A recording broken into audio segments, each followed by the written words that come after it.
Ahí está el tío sacando almeja.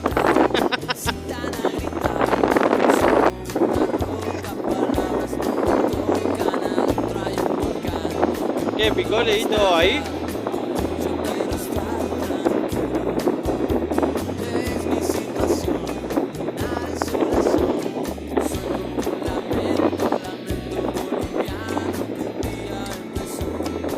Como ahí que saca el tío. ¿No?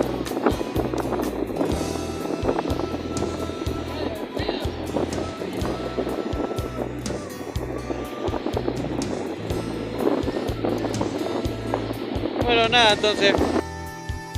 Ahora sí. Acá está el fuego del tío. Improvisado.